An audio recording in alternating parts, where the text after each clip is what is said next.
Welcome to The Cycle of Rebirth from On Nature and The Purifications by Empedocles, Vegetarian, Part 2 of 2 on Words of Wisdom.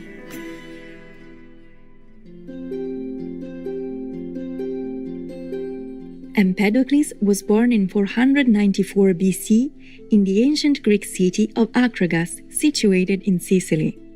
He is considered one of the most important early Greek philosophers, along with Pythagoras and Heraclitus. Greatly influenced by the teachings of Pythagoras and Orpheus, he believed in the transmigration of souls and the equality of all beings. With eternal souls endlessly being born into new bodies, he was of the view that eating animal people flesh amounted to cannibalism and compared this to parents unknowingly killing their children and children unknowingly killing their parents. Thus, Empedocles was a strict vegetarian who advocated for the right to life for all of Earth's inhabitants. He is also credited with the cosmogonic theory of the 4 classical elements, in which all matter is derived from fire, air, water, and earth. This theory was to dominate the worldview of ancient Europe, North Africa, and the Middle East right up to the 17th century. It is also considered one of the earliest theories of particle physics. This was encompassed by the governing forces of love and strife, whereby love would unite and strife would divide all on earth.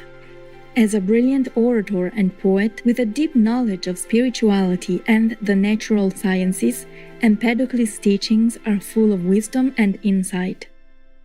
Let us continue with selections from his poetic works, The Purifications, which were translated into English by William Ellery Leonard in the book The Fragments of Empedocles.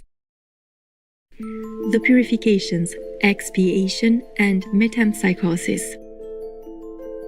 There is a word of fate, an old decree, and everlasting of the gods, made fast with ample oaths, that whosoever of those far spirits, with their lot of age-long life, do foul their limbs with slaughter in offense, or swear forsworn, as failing of their pledge, shall wander thrice 10,000 weary years far from the blessed, and be born through time in various shapes of mortal kind, which change ever and ever troublous paths of life. For now air hunts them onward to the sea, now the wild sea disgorges them on land, now earth will spew toward beams of radiant sun, whence he will toss them back to whirling air. Each gets from other what they all abhor, and in that brood I too am numbered now, a fugitive and vagabond from heaven, as one obedient unto raving strife, carries abhorrous intolerable fate. For I was once already boy and girl, thicket and bird, and mute fish in the waves.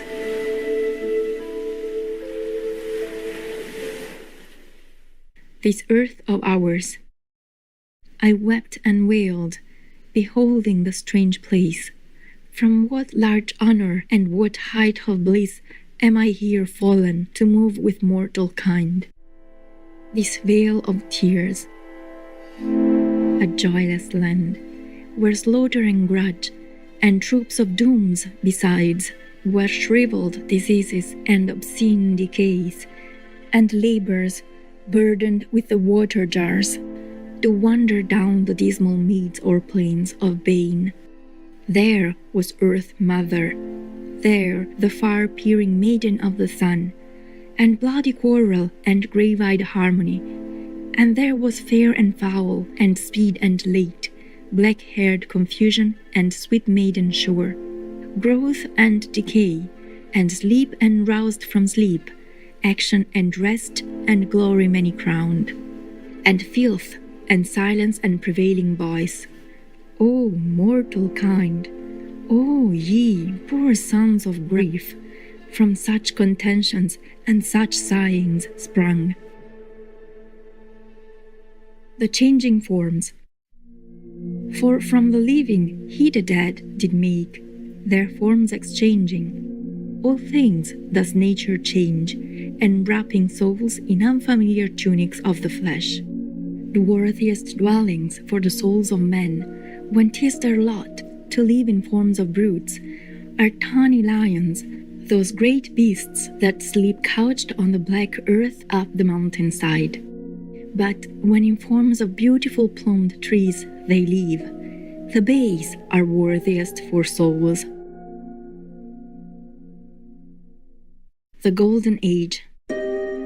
Nor unto them was any Aris god, nor Kidimos, nor Zeus, the king of gods, nor Kronos, nor Poseidon then, but only Aphrodite queen, whom they with holy gifts were wont to appease, with painted images of living things, with costly unguents of rich fragrancy, with gentle sacrifice of taintless myrrh, with fragrant fumes of frankincense, of old pouring libations out upon the ground with blood.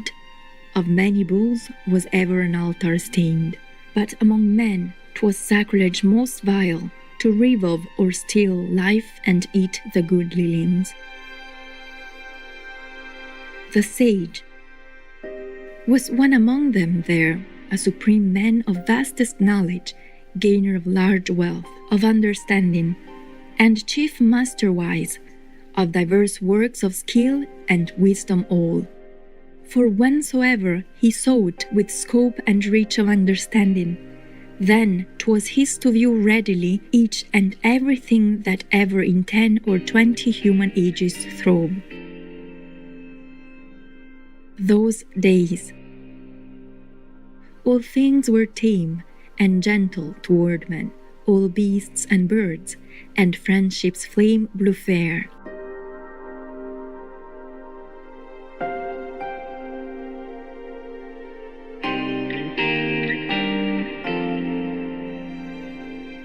The divine. For since, O Muse undying, thou could deign to give for these our paltry human cares a gateway to thy soul, O now much more Calliope of the beautiful dear voice, be near me now, beseeching, whilst I speak, excelling thoughts about the blessed gods. O well with him who has secured his wealth of thoughts divine. O wretched he whose care is shadowy speculation on the gods. We may not bring it near us with our eyes, we may not grasp it with our human hands, with neither hands nor eyes, those highways twain or two, whereby belief drops into minds of men. For 'tis adorned with never a man-like head, for from its back there swing no branching arms. It has no feet nor knees alert, but it lives, one holy mind, ineffable, alone, and with swift thoughts darts through the universe. But the wide law of all extends throughout broad rolling ether and the vast white sky.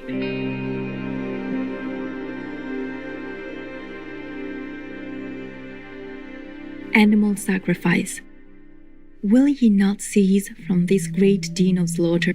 Will ye not see, unthinking as ye are, how ye rend one another unbeknown? The Father lifted for the stroke of death his own dear Son within a changed form, and slits his throat for sacrifice with prayers. A blinded fool!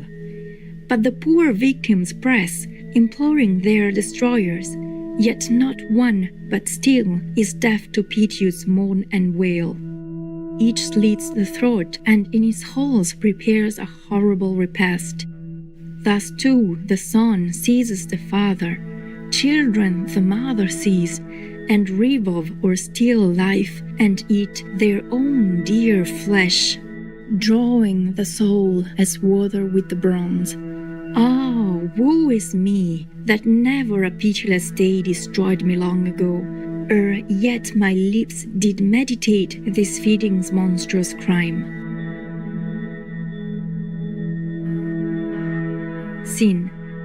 Neither roofed halls of ages holding Zeus delighted, nor dire Hecate's venging house, scooping from fountains 5 with lasting bronze.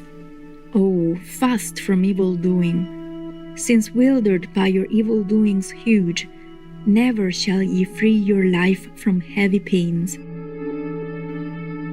The progression of rebirth, and seers at last, and singers of high hymns, physicians sage, and chiefs over earth-born men, shall they become, once germinate the gods, the excellent in honors, at hearth and feast companioned with immortals, from human pains and wasting eld immune. I'm proud to be a vegan Muslim. Islam does not require eating meat. Sadha, vegan. Treasured viewers, it was a delight to have your company today for Words of Wisdom.